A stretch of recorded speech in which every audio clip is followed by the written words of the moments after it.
Mythes et complots avec Christian Page. Christian Page, bonjour. Salut Benoît. Je veux qu'on aborde ta prochaine conférence, c'est le 19 mai. Le 19 mai. Pas samedi de cette semaine. Là. Le prochain samedi. Ça porte sur? Le diable. Ah, ça, le diable dans tous ses états. Est-ce qu'il va être là? Je sais pas, mais on a quand même une grosse première, par exemple. Jean Charest? Non. Je pense que c'est le diable. Je pense Jean Charest. Ça pourrait. En tout cas, on l'a beaucoup diabolisé, démonisé. Oui. Ouais. Oui.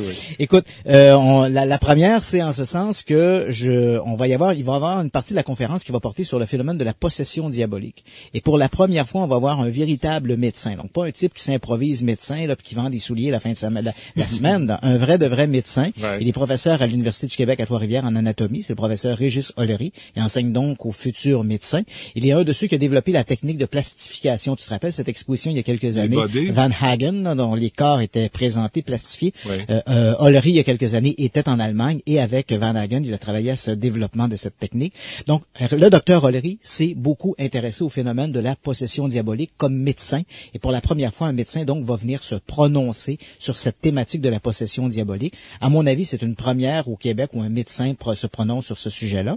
Et donc, il va être avec nous samedi le 19 mai pour cette conférence. Il va assumer, en fait, la deuxième partie de la conférence. Et on l'aura ici même en ondes mercredi prochain. Parfait. Pour nous parler de ce truc-là. Donc, pour les gens qui voudraient avoir de l'information pour la conférence, un site à retenir, le christianpage.ca, www.christianpage.ca. Toutes les informations sont là. Bon, le diable, ça c'est drôle. Le comme diable. sujet, Oui, c'est un bon sujet. Ça va être bon. OK, cette semaine, tu veux aborder un grand complot. Un grand complot. En fait, quand on parle de la mère de tous les complots, on en revient presque éternellement aux Kennedy. Les Kennedy, pour les gens qui sont nés dans les années 80, c'est difficile de s'imaginer, mais les Kennedy dans les années 60, c'était un petit peu notre famille royale. Ils faisaient la manchette, on suivait tout ce qui se passait. Et c'est vrai que c'est une famille qui a été marquée par le destin. Le premier fils, Kennedy, est décédé durant la Deuxième Guerre mondiale. Le fils suivant, John, est décédé comme président. Et Robert Kennedy, celui qui va être l'objet de notre chronique d'aujourd'hui, est décédé, assassiné lui aussi,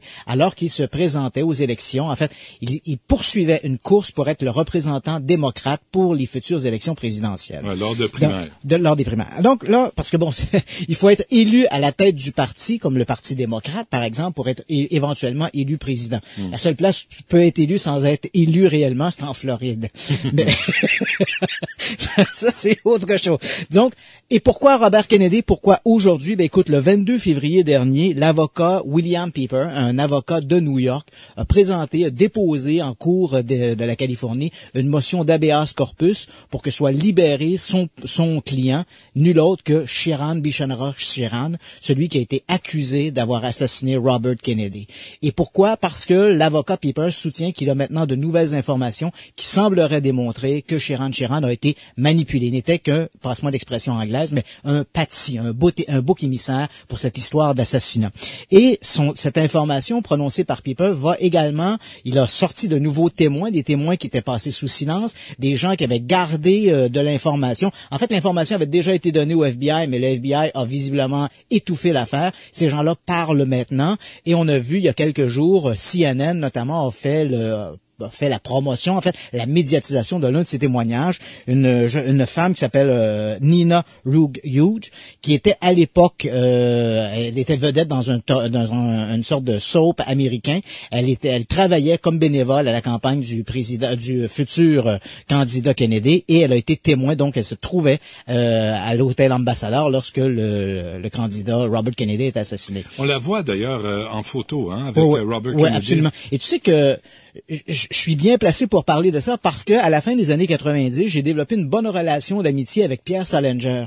Salinger avait été le porte-parole de la Maison-Blanche à l'époque de Kennedy, et il était également le conseiller de John F. Kennedy, et il était le conseiller médiatique de Robert Kennedy durant cette campagne. Et il se trouvait ce soir-là à l'Ambassadeur Hotel, et là je te le dis, lui-même Salinger, qui a longtemps cru à la commission Warren dans l'assassinat de John F. Kennedy, et ensuite dans la commission de la police de Los Angeles qui avait fait l'enquête là-dessus, lui-même à la toute fin, avant de décéder, était convaincu qu'il y avait eu conspiration dans ces deux cas-là. Mais parlons d'abord de ce Robert Kennedy.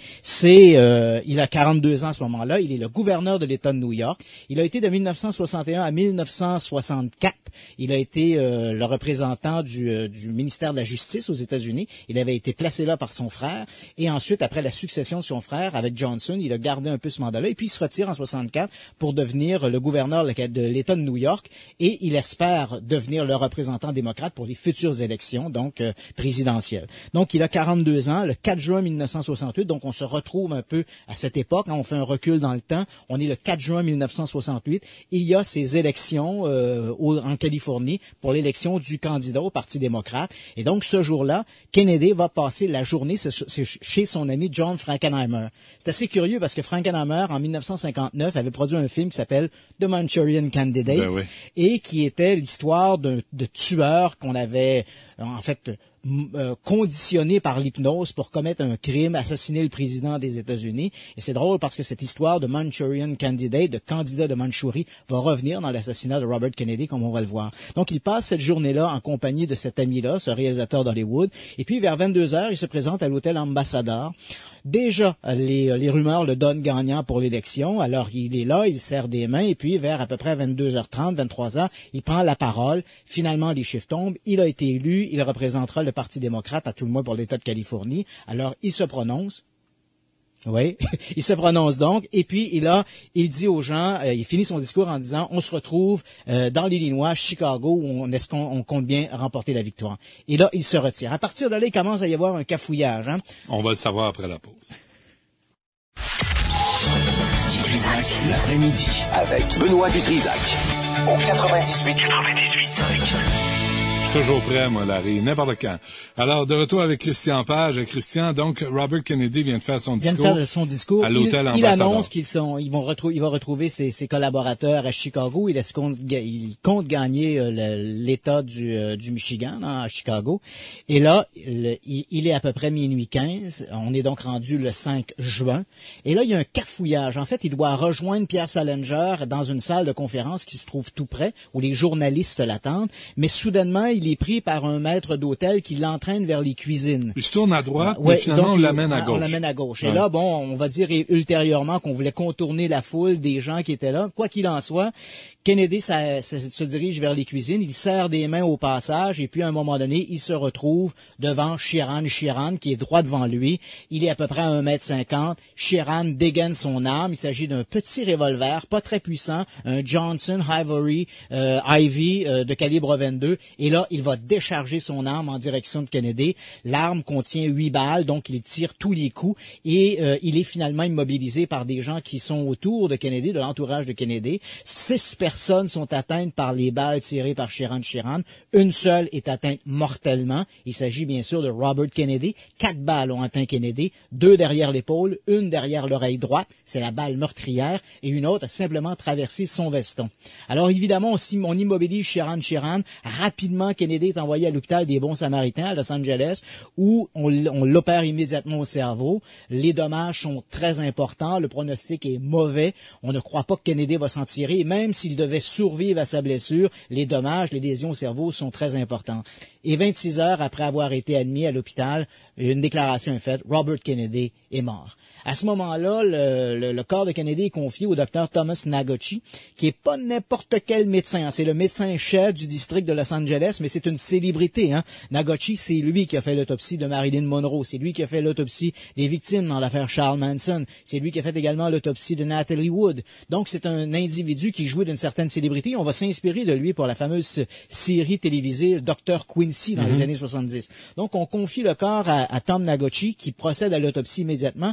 Et là, il conclut, Nagochi, que la balle meurtrière a été tirée à 2,5 cm derrière l'oreille droite de Robert Kennedy. À 2,5 cm. À 2,5 cm. Donc, c'est à peu près 1 pouce derrière l'oreille droite. Et là, les témoins sont unanimes. Sheeran n'a jamais été aussi près de Robert Kennedy. Alors déjà là, au départ, là, on a une évidence médicale qui semble suggérer que quelque chose ne tourne pas rond dans l'assassinat de Robert Kennedy. Alors au moment où on annonce que Kennedy est mort, évidemment, on se tourne vers son agresseur, qui est ce Sheeran Bishanara Sheeran. Alors, faut le dire, c'est un type d'obédience chrétienne, il est palestinien. Il a 24 ans. Ses parents ont immigré aux États-Unis au milieu des années 60. Il a été garçon d'écurie. Il rêvait d'ailleurs de devenir jockey. Il a joué beaucoup aux courses. Il a perdu gros. Il est endetté. Et puis à partir de 1966, il va amorcer un curieux virage. Il va s'intéresser beaucoup aux groupes fondamentalistes religieux. Il va côtoyer par exemple les baptistes, les fondamentalistes, tout ça. Et puis il va également faire un peu d'incursion dans le milieu de l'occulte. Il va développer aussi un intérêt tout à fait étonnant pour l'hypnose. Il dit lui-même qu'il peut se placer en auto-hypnose pendant des heures, etc. C'est assez curieux cet intérêt-là qu'il va développer pour l'hypnose. Et puis à ce moment-là, évidemment, ses intérêts, pourquoi avoir tiré sur Robert Kennedy, il va apparemment développer une haine viscérale pour Robert Kennedy qu'il tient responsable pour la guerre des 6 jours qui s'est tenue 1 an plus tôt. Donc la guerre des 6 jours, c'est une guerre éclair qui avait opposé Israël à ses voisins arabes. Et à ce moment-là, Robert Kennedy avait apporté son support, avait annoncé qu'il supportait l'Israël dans ce travail-là. Il a même déclaré que si éventuellement il était élu président, il enverrait 50 jets Phantom à Israël pour s'assurer d'une protection. Alors pour ce fameux Shiran Bishera Shiran, cette histoire-là, ce support que Kennedy offre à l'Israël, pour lui c'est comme une claque sur la gueule aux Palestiniens. Et là il va développer cette haine. On va retrouver chez Shiran Shiran une sorte de journal dans laquelle il a écrit des trucs genre « Robert Kennedy doit mourir, je dois tuer Robert Kennedy ». Et avec ça, il y a également de l'écriture automatique que des esprits apparemment ont confié à Shiran Shiran. Donc, on est en présence d'un individu qui est relativement troublé.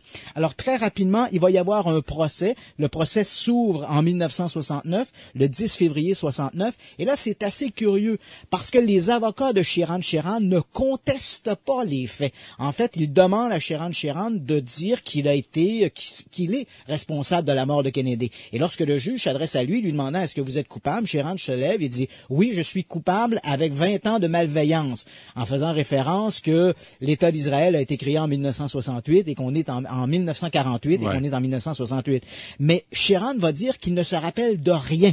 Pour lui, là, il ne sait pas comment il s'est retrouvé là. Il dit que ce jour-là, le jour du 4 juin 1968, il a rencontré une dame, elle a mis du sucre dans son café, et à partir de là, bang, snap, plus rien. Il ne se rappelle plus de rien. Il ne sait pas comment il s'est rendu à l'hôtel Ambassadeur. Il ne se rappelle pas avoir tiré sur Robert Kennedy, mais il reconnaît les gestes qu'on lui pose. En fait, ses avocats n'essaieront même pas de mettre en lumière les incohérences des témoignages, parce que des gens soutiennent avoir entendu plus de coups de feu que Shiran Shiran aurait pu en tirer. Son arme en contenait 8, des gens parlent d'avoir entendu 10, 11, 12 coups de feu. Personne ne va évoquer ces témoignages-là en cours. On ne parlera pas non plus du rapport d'autopsie de Tom Nagochi, qui dit que la balle meurtrière a été tirée dans le dos de Robert Kennedy à moins d'1 pouce, donc 2,5 cm, alors que Shiran Shiran a toujours été devant Robert Kennedy. On ne mentionnera pas non plus une tuile au plafond où il y a eu un impact de balle qui est situé derrière Shiran Shiran. En fait, les avocats ne cherchent pas à mettre en lumière ces éléments-là. Pour eux, ce qu'ils essaient de faire, c'est de dire à Shiran Shiran, tu es responsable, reconnais ta culpabilité, et eux vont essayer de jouer la carte de la folie, parce que Shiran Shiran est passible de la peine de mort, et si on joue la folie, évidemment, il pourra échapper à la chaise électrique. On continue dans un instant avec Christian Page. Pour suivre Benoît Dutrisac sur Twitter, twitter.com/Dutrisac. De retour avec Christian Page et ce complot à propos de Robert Kennedy. Donc, on est au procès. Comme je l'ai mentionné juste avant la pause, les avocats ne cherchent pas à mettre en lumière. Parce qu'il faut comprendre qu'aux États-Unis, l'idée n'est pas de prouver la culpabilité, mais de semer le doute dans l'esprit du jury. C'est au-delà de tout doute raisonnable. Et pourtant, il y a des éléments qui pourraient semer le doute. Les avocats ne cherchent pas à faire ça. Ils tentent de permettre à Shiran Shiran d'échapper à la chaise électrique en le faisant passer pour fou. Mais si c'est pas Shiran Shiran qui a tué Kennedy? Voilà, on va arriver à ça. Qui l'a tué? Il y a plusieurs théories autour de ça. Donc, au moment du procès, on élimine ça. Lorsque Shiran Shiran est condamné, il est finalement condamné à mort. Ouais. En 72, la peine de mort est commuée en prison à perpétuité. Donc, les prisonniers qui attendaient d'être exécutés voient leur peine commuée. C'est vrai pour Shiran Shiran, c'est vrai également pour Charles Manson, qui lui aussi attendait l'exécution. C'est sympathique. Et là, immédiatement après il va être à ta conférence samedi prochain. Oui, le diable. Charles Manson. Et immédiatement après le procès de Shiran Shiran, la police de Los Angeles fait disparaître 2500 photographies, dont les fameuses photographies qui montrent les impacts de balles dans des chambranles de portes et dans les tuiles au plafond. On fait disparaître également des documents de transcription, de témoignages, etc. Et peu à Parce peu... que la télé était sur place, hein? Exact. En fait, la télé n'était pas sur place. On avait filmé l'entrevue avec Kennedy, mais il n'y a pas de film qui montre son assassinat. Mais on a un enregistrement audio. Et là, on en arrive à cette histoire d'habeas corpus et le fait de ce dépôt fait par la demande, en fait, de l'avocat de Sheeran Sherrod, parce que maintenant, on a de nouveaux éléments. Non seulement on a des témoignages de gens qui n'ont pas parlé pendant 45 ans, qui disent, écoutez, on était là, il y a des coups de feu qui ont été tirés, plus que 8 coups de feu qui ont été tirés. L'une d'entre elles est celui de Madame Hughes, qui, elle, dit, écoutez, je me trouvais à moins d'1 mètre de Robert Kennedy, et les premiers coups de feu venaient de derrière Robert Kennedy et non de devant Kennedy, où se trouvait Sheeran Sherrod. Et on a un enregistrement acoustique. Il y avait un journaliste, Stanislas Prononski, qui était là, qui, lui, était un journaliste freelance, et qui avait donc enregistré les déclarations de Robert Kennedy. Il suivait Robert Kennedy dans les cuisines. Le microphone était ouvert. On va entendre cet enregistrement-là. C'est l'enregistrement des détonations. Il faut faire très attention parce qu'on les entend pas très bien. Vous allez entendre à peu près 3 ou 4 secondes après le début, on va entendre une pétarade qui ressemble à des pétards. C'est le bruit des détonations de l'arme supposée de Sheeran Sherrod.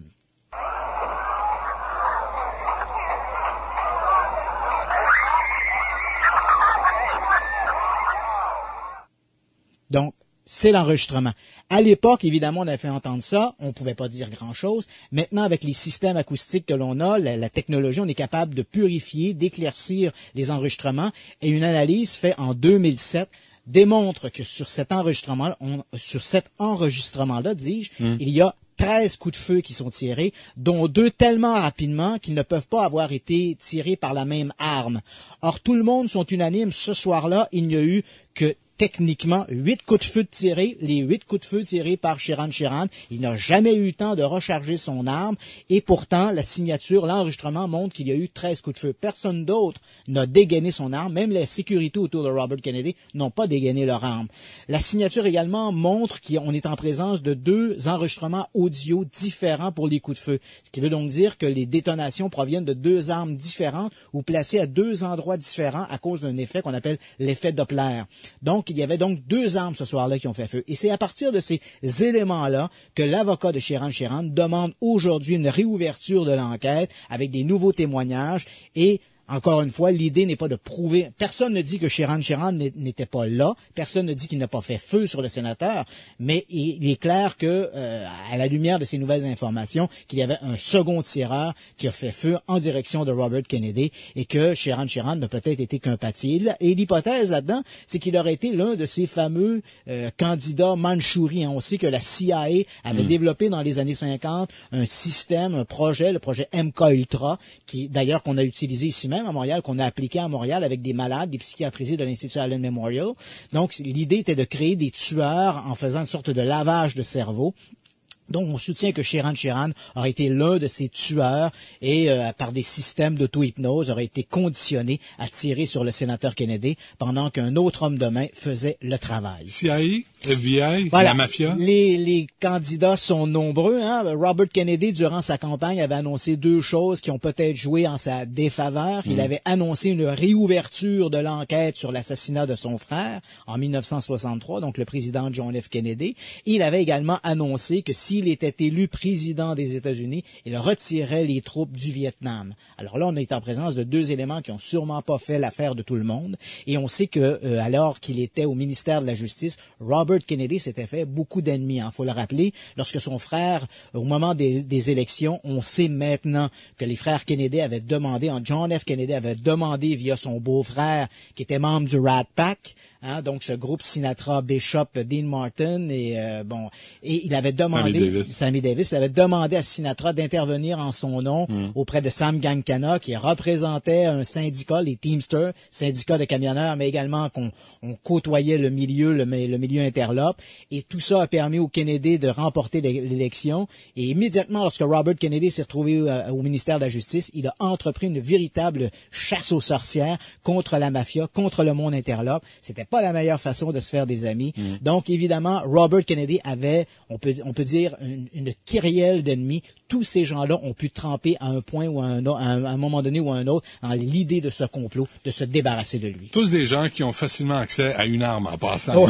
C'est pas meilleure idée. Absolument. Benoît. Merci beaucoup, Christian Page. Samedi le 19, c'est où sur le diable? C'est au centre communautaire Roussin, qui est à Pointe-aux-Trembles, 1225 Notre-Dame-Est. Parfait. Merci beaucoup. Merci à vous d'avoir été là aujourd'hui. On fait ça demain midi. Au revoir.